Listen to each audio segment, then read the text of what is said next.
News 25 is brought to you by Dr. George Leeks, Pahrumps optometrist since 1990, offering full spectrum eye care for children and adults. Call today, 727-8300. News is also brought to you by J.K. Nelson Law. Call 727-9900 today for your free consultation. If you need a lawyer, you need Nelson.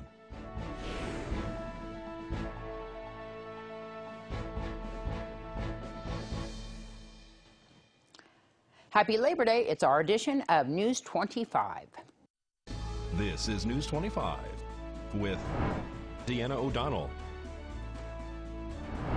News 25. Local coverage you can count on. And we have your weekly roundup of News 25's top stories. It's Monday, September 2nd. Happy Labor Day. I'm Deanna O'Donnell. Well, the Nye County Sheriff's Office late Friday night reported that they had arrested several individuals after they received a report of an alleged crime concerning unlawful donations to an individual named Dwight Lilly and his 2018 campaign for county commissioner. The reported crime, they say, concerns board members of the Private Well Owners Association right here in Pahrump. Police say that they learned that over $3,000 had been allegedly donated to Dwight Lilly's campaign during the last election cycle as he ran for Nye County Commissioner during their May board meeting, which they say was recorded. Dwight was serving as a board member at the time of the cooperative and currently serves as president. He also has a talk show on a local low-power public radio station right here in Pahrump and has often been outspoken and is very popular during the regular Board of County Commissioner meetings. The board members involved in the alleged conspiracy include Dwight Lilly, Thomas Adams, Wade Hinton, John Bosta, and Christine Stern, as well as her boyfriend, Kenny Bent. All 5 individuals, except for Christine Stern, has been arrested. She has yet to be located. They have been arrested for embezzlement, grand larceny, and conspiracy to commit a crime. Well, 25-year-old Ashley Wynn received her sentence last week after being remanded into custody following the guilty verdict on July 2nd. Wynn received the maximum penalty of 8 to 20 years on each charge connected to the death of a local woman and substantial bodily injury of a man. The man and woman, Brian and Christine, were in a car that was struck by a truck driven by Wynn, who was drunk driving after a night out on the town. Based on the evidence that was submitted in advance, the evidence I've heard here today, the testimony, the trial evidence, and the totality of the circumstances, and based on the amount of time that you'll actually serve, I think it would be proper to have 8 to 20 on each count consecutive. That's 16 to 40 years. You're probably going to do about 10 or 11. I can't promise that, I don't know. But I think 10 or 11 years for the death and injury of people is an appropriate sentence. The sentencing was held today in the Nye County District Court for Ashley Wynn, who was found guilty of DUI causing death and DUI causing great bodily harm. Wynn was involved in a fatal crash that took the life of 33-year-old Christine Weir and injured her fiancé, Brian Schwanier, in the intersection of Dandelion and Honeysuckle Streets. The crash happened around 4 a.m. on September 24th of 2016. Weir and Schwanier were just weeks away from their wedding day. During the trial in Judge Robert Lane's courtroom, it was discovered that Wynn had been drinking whiskey that night at several bars around Pahrump before getting into her friend's truck and attempting to drive home. She then, according to the reports, missed the stop sign and smashed into the Camaro with Brian and Christine inside, who were en route to drop off Christine at her job at Walmart. Today, Judge Robert Lane allowed Ashley Wynn to speak at the sentencing. She explained that she had been drinking in excess since the accident because of what she calls survivor's guilt and remorse. She said that her former attorney, Thomas Gibson, did not allow her to contact the family to extend her condolences. She also apologized for the trial dragging on for 3 years and directly apologized to each family member individually. She says she plans on becoming a counselor when she comes out of prison and wants to help those struggling with addiction while inside the facility. It was also revealed today that Ashley Wynn had gotten a tattoo on her sternum that reads, "Whiskey Driven and Hellbound." That's a Hank Williams Jr.'s song. Wynn says it was in honor of Christine, but the victim's family does not agree. The judge handed down a sentence of 8 to 20 years for each of the 2 counts consecutively. She will serve a minimum of 16 years behind bars. The judge spoke about the 3 victims of this accident, one being Christine, the other one being Brian, and the third, Ashley's 4-year-old son. The father of Ashley's son is Nye County Sheriff's Office Detective Joey Marshall, who just got married this past week and has custody of the child. The aunt of Christine, Carol Weir-Spooner, spoke during the sentencing to give a victim statement, and prosecutor Michael Vieta-Cobell read Brian Swanier's statement aloud during the court, telling Wynn directly that he died that night too. On September 24th, did you know that I died that day too? Maybe not physically, but spiritually and emotionally. That single event brought me to my darkest moments, and I shut down. For a time, I wished I had not survived. Brian and Christine had been dating since junior high school and had planned a beautiful life together. We spoke to her father, Jim, and her aunt, Carol, right after the sentencing. As much as it's devastating to us, I'm sure her mother is devastated, her father is devastated, her child is devastated.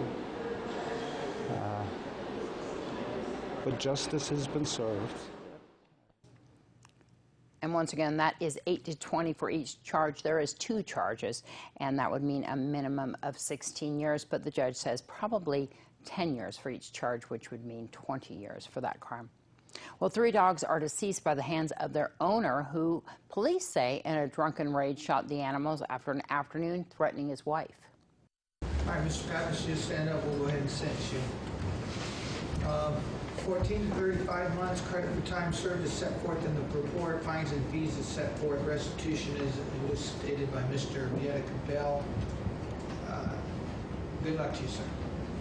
Clifton Papas was sentenced today in the courtroom of Judge Robert Lane. Papas had been charged with 3 counts of torturing, maiming, or killing an animal and possession of a gun while under the influence, as well as perjury. On May 13th of this year, deputies responded to a residence on Jane Avenue here in Pahrump in reference to a man who had shot several of his own dogs. The 44-year-old was on the board of an animal rescue at one time and was about to shoot the horses on the property, they say, when law enforcement arrived. Papas told police that he could kill any animal on his property, and he was upset because he believed his wife was cheating on him. Officers report that he was intoxicated at the time. Inside the home, they found 2 deceased dogs and one that was wounded. That dog later died from his injuries. Today, Papa's attorney asked for rehab for the man, but Judge Lane denied that request and gave him a sentence of 14 to 35 months in prison for the crime.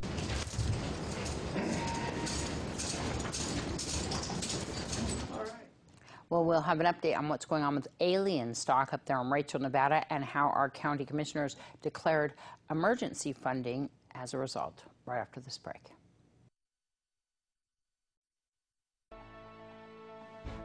This segment of the news is brought to you by Pahrump Cardiology, located at 1397 South Loop Road in Pahrump, Nevada. Call 775-210-8333 for an appointment. Dr. Tali Eric, proudly serving Pahrump since 2005.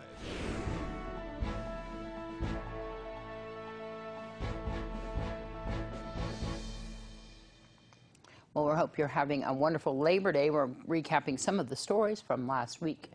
Well, county officials held a special meeting to discuss a declaration of emergency in order to receive money for anticipated costs surrounding the alien stock event happening in Rachel, Nevada.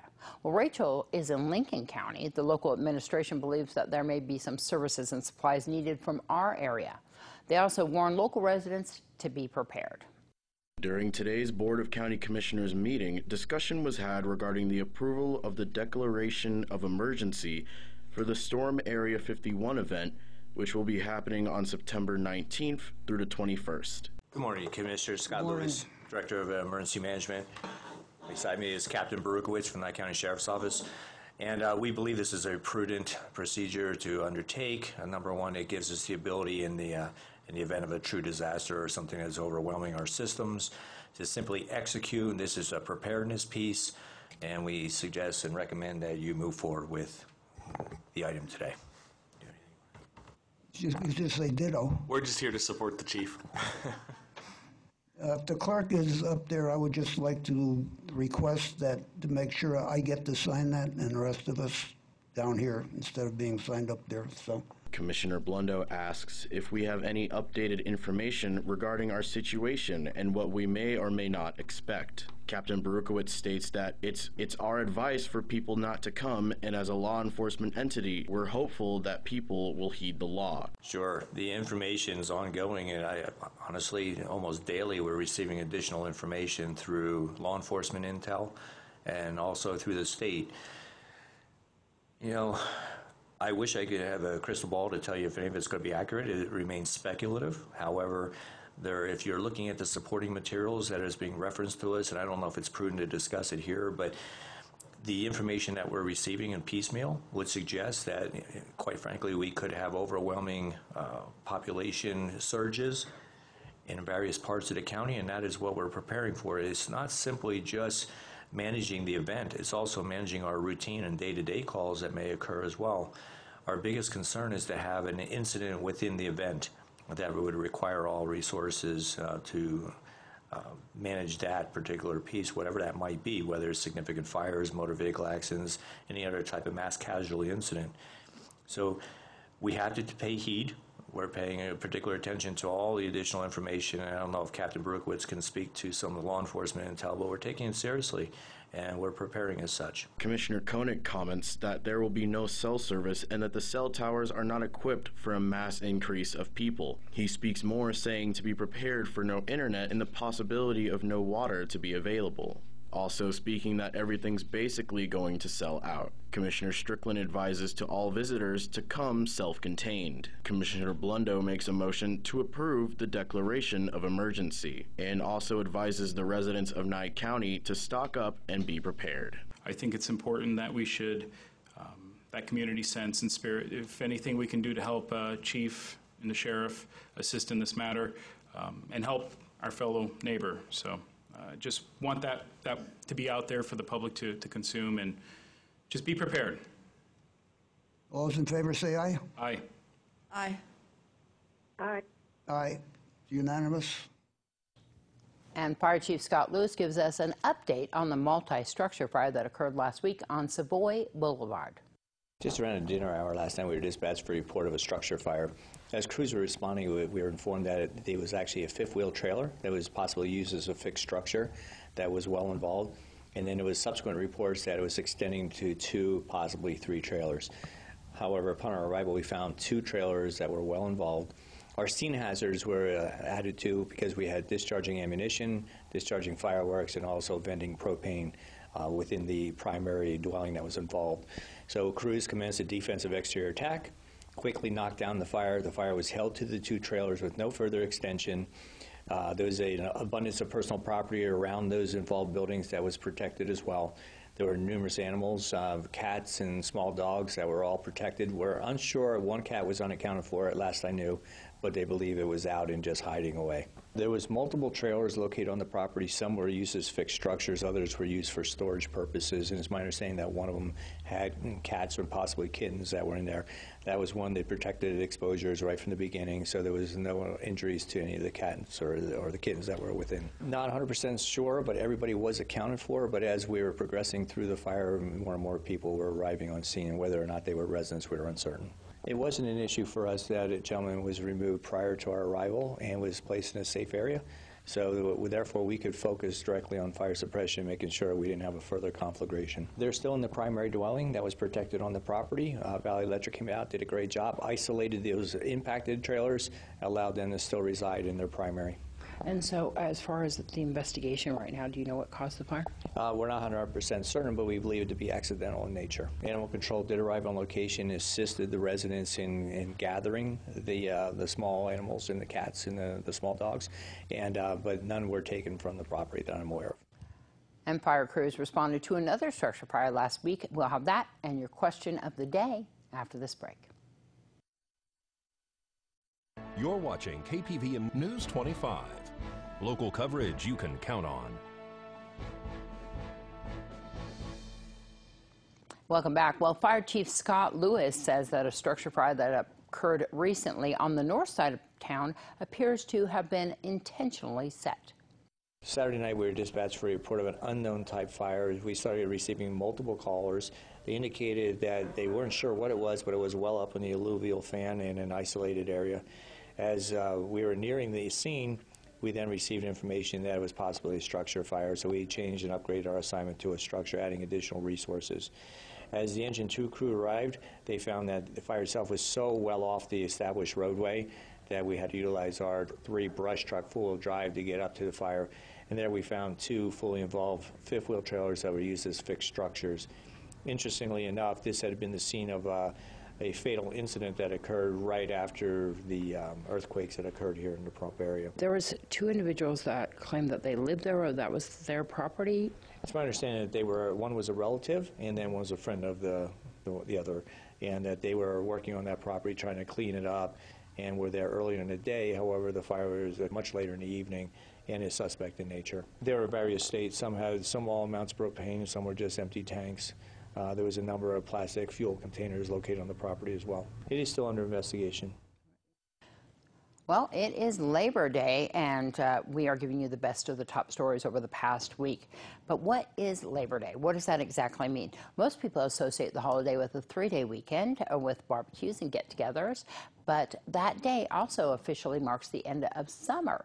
The federal holiday began in the late 19th century with trade and labor unions who wanted to celebrate this day dedicated to the labor movement. We went to Walmart last week with a man on the street segment called Question of the Day to ask, what's your plans for the Labor Day weekend? What are you guys' plans for Labor Day weekend? We live in Desert Greens and they're having a big potluck and we're going to go to that. And we have family here from Alabama who are going to go with us. Nothing. A big old barbecue with friends and family. And well, I would like to not think about labor because I did that all my life and I am now retired. Yeah. Loving it. So my plans for Labor Day weekend is I'll be working at the town pool actually because it's our last weekend open. So yeah, I think it'll be a lot of fun. A lot of people will come in. It'll be the last weekend we all get to hang out together at the pool. So everybody come on down to the community pool. Yeah, definitely. We are going to stay home, do a little work around the house, and relax in the pool. I think me and my daughter are going to find us a nice, cool pool, and we're going to spend the rest of our days there until she has to go back to school. Awesome. Sounds like fun. It's going to be a blast considering we just got here. All right. Well, I hope everybody's having a wonderful Labor Day weekend. Remember, there's a saturation patrol out there. Do not drink and drive. As we head into our break, we want to thank our weather sponsor, Lerner & Rowe.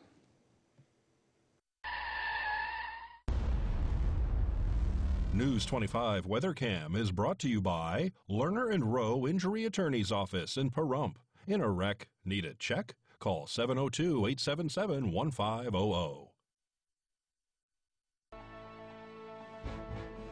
News 25 Weather is brought to you by Dairy Council of Nevada. The splash of cream in your coffee, the dollop of sour cream on your burrito, the melted toasty cheese on your pizza. Undeniably delicious, undeniably dairy. Enjoy what's real. And by Pahrump Rental and Do It Best Hardware. Your friendly small town hardware store. Shop small, shop local.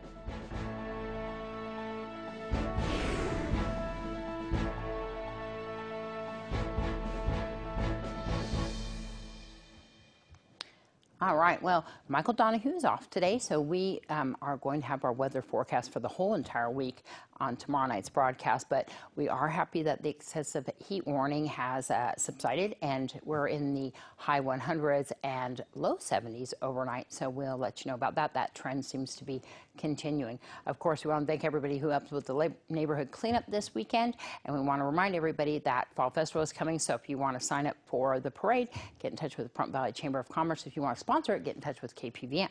And also, we have Taco Fest coming up, so go on the Facebook page, Pahrump Trump Taco Fest. It's on October 12th. We're looking for competitors.